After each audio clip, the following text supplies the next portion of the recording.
Olá, companheiros de viagem. Sejam muito bem-vindos ao segundo episódio deste podcast. E o título 2 é Quando o monólogo pensa que é um diálogo. #comunicação. Acredito que nenhum de vocês tenha problemas de comunicação, mas achei que era pertinente falar sobre isto. Então, eu sou a Estela São Pedro e vocês estão no podcast Doce Punk.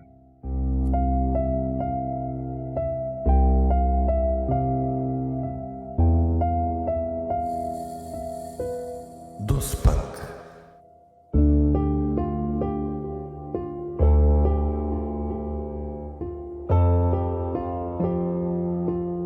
Um podcast por Estela São Pedro.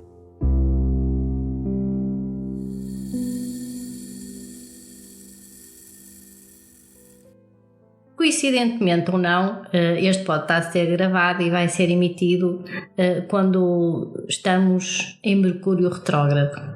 Mesmo para quem não percebe nada da astrologia, também acaba por ser um bocadinho o meu caso, toda a gente já ouviu falar de Mercúrio retrógrado. E o Mercúrio retrógrado e o que é que vai acontecer?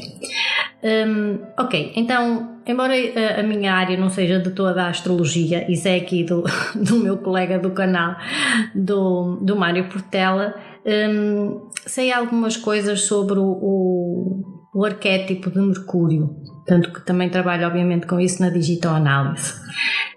Então, o Mercúrio é o arquétipo da comunicação, da exigência do intelecto, da velocidade de pensamento, da inventividade. Pronto, é um arquétipo extremamente rápido, não é? Não sei se vocês já algum dia viram a imagem do Mercúrio. O Mercúrio era extremamente rápido, ele tinha asas nos pés e conseguia voar muito velozmente entre o mundo superior e o submundo. Então, realmente é este arquétipo que é responsável, é o bonequinho que nós temos dentro de nós que nos ajuda a pensar, a atuar rapidamente, a realizar coisas. Na verdade, estes são os aspectos positivos de Mercúrio. O aspecto mais negativo do Mercúrio é também o facto de poder ser enganador. Ele era muito matreiro. E quando eu falo nele e em Mercúrio, na verdade eu vou sempre acabar por falar nisto porque eu estou a falar dos arquétipos espelhados na mitologia greco-romana que nos contam historinhas que nos ajudam a perceber os nossos padrões de comportamento e de modus operandi.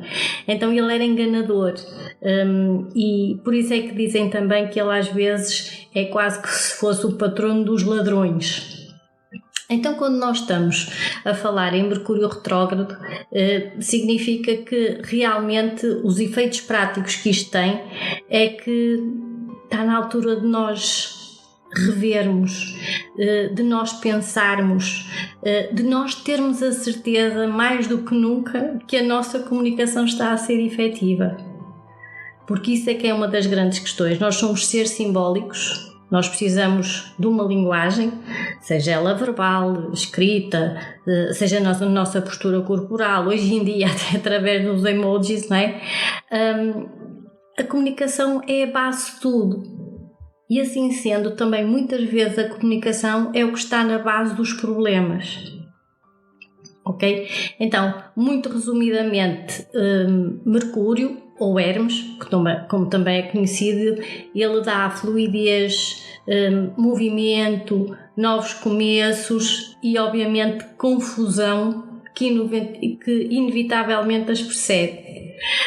Aqui há tempos ajudava, ou a minha filha a minha filha mais nova estudou música e ela estava-me a falar, sabes mãe, hoje conheci uma música, uma obra, se calhar estou a dizer um disparate, não é obra, é outra coisa qualquer, mas para mim é uma obra que se chama Sagração da Primavera, do Stravinsky. E eu estava surpreendida porque estávamos a falar da primavera e, pelo menos aos meus ouvidos, é uma música bastante energética. E realmente a professora explicou-me. E assim, realmente a primavera é bonita porque estão a nascer as flores, mas o nascimento normalmente é violento, é violento, é uma coisa muito ativa, não é? Então isto tem a ver, os novos começos, para nós termos novos começos, muitas vezes nós tivemos que dar a perna, não é? E às vezes sofrer um bocadinho, e todos os dias nós estamos a evoluir.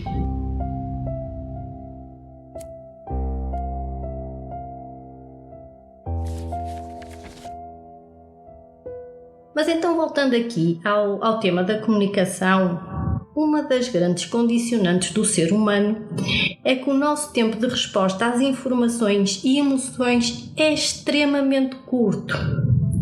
Então, como esse tempo é muito curto, nós conseguimos observar pouco à nossa volta. Ok? E o que é que isso vai fazer? Como há um processamento muito rápido, nós pouco conseguimos processar efetivamente. E de repente agora lembrei-me da minha professora da escola primária, que ela dizia que depressa e bem há pouco quem. E por isso é que se calhar também já ouviram dizer, ok, antes de falares, especialmente em situações de stress, conta até 10. Às vezes até temos que contar até 100, não é? Para ver se nós conseguimos processar melhor a informação. Então isto é mesmo das coisas que nós não nos podemos esquecer, que ok, o ser humano está desenhado desta forma, em que o tempo de resposta às informações é muito curto, o tempo de reação, não é? Então existe uma ação, que é qualquer coisa, por exemplo, que nós ouvimos, e a nossa reação é extremamente rápida. Então, e muitas vezes vai cheia de erros. Vai cheia de erros porque não vai ter o resultado que nós pretendemos. E este podcast chama-se assim como um monólogo, pensa que é um diálogo, porque eu realmente ouço muitas pessoas, especialmente em consulta, que dizem, mas eu comunico.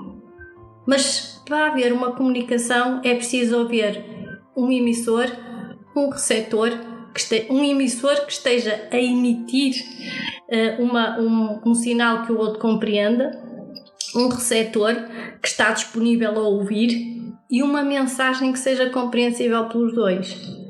Porque, ok, eu não sei falar, sei lá, russo, mas mesmo que eu tente, e sim, e obviamente que existem outras possibilidades de uma comunicação, se ele me estiver a tentar explicar um caminho, eu não sei, eu não consigo compreender porque eu não conheço aqueles sinais. E a grande questão é que nós somos portugueses, nós às vezes um está a dizer alhos e o outro está a ouvir bugalhos, e o outro acha que está a fazer um grande esforço de comunicação e efetivamente está, mas a comunicação não está a acontecer. Eu às vezes lembro-me de um exemplo. Quando eu estive no Tibete, houve lá uns senhores que estavam a acampar no mesmo sítio que nós, que nos convidaram para ir à tenda deles. Os tibetanos são muito como nós. É tipo, venham e comam e estejam à vontade e comam mais um bocadinho.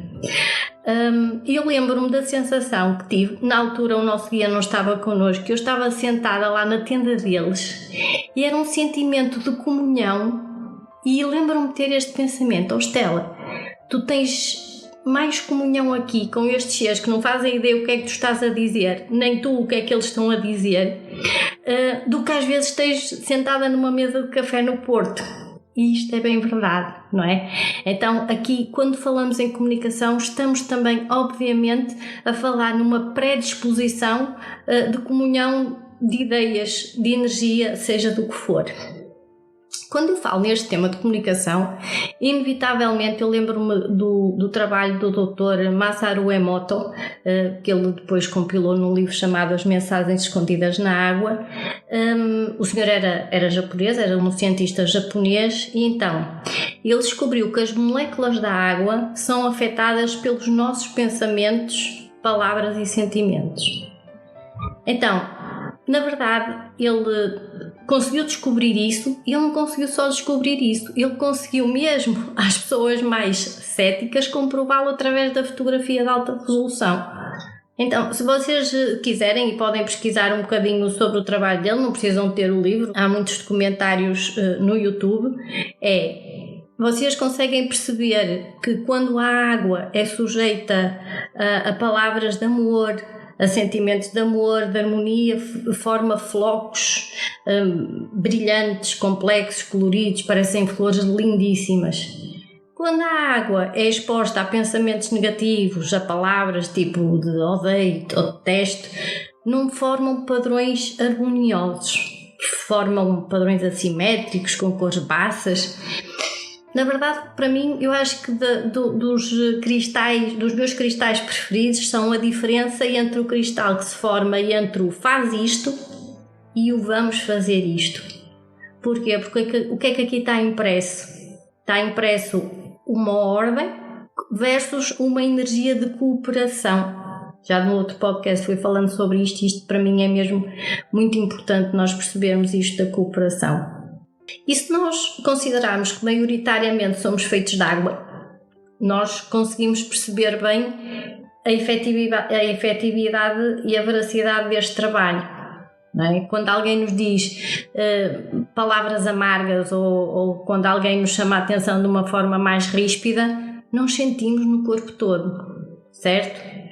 Eu às vezes até sinto um amargo na boca, não é? É como se as minhas células, elas estão efetivamente todas a ressoar naquelas palavras que me tiram o equilíbrio ou que potencialmente me tiram o equilíbrio.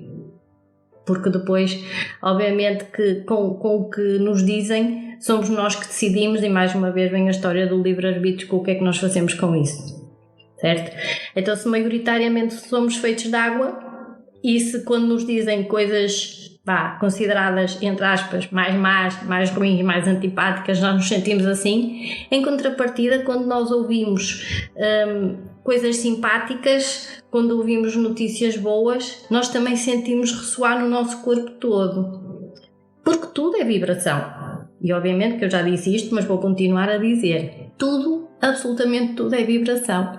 Por isso é que a música é uma das ferramentas mais poderosas que o ser humano tem. A música, bem entendido, arte. Porque a arte eleva-nos o espírito.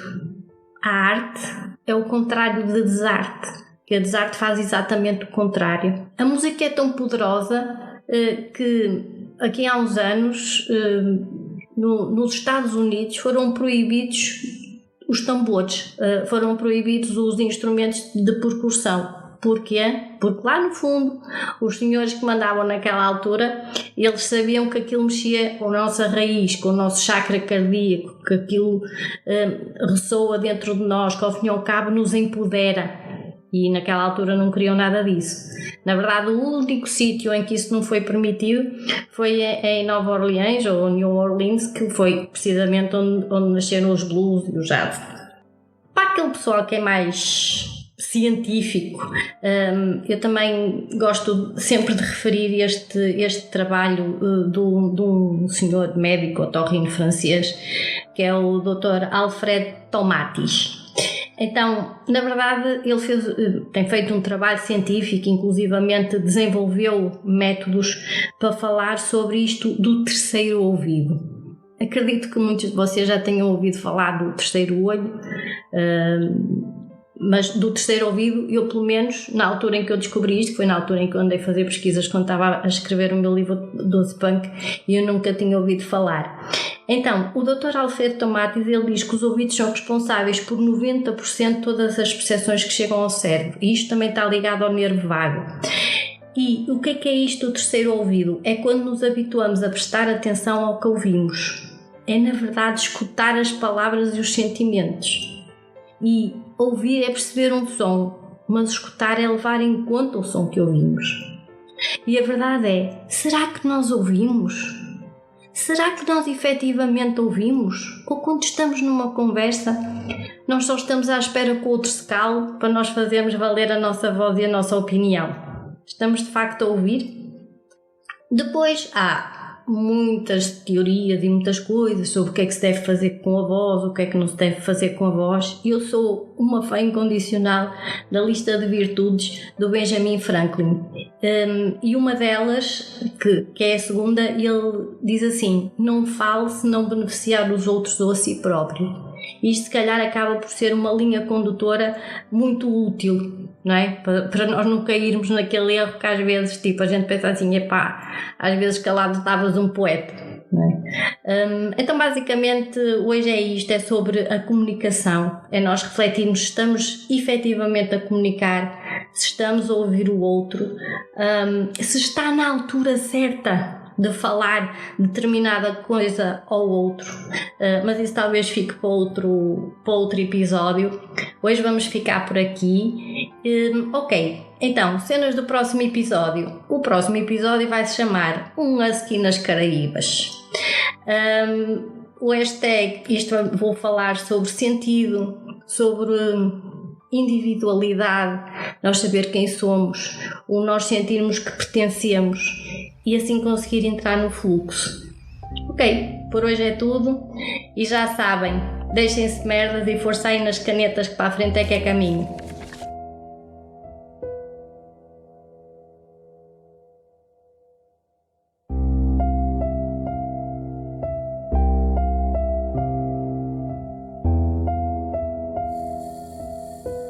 Docepunk.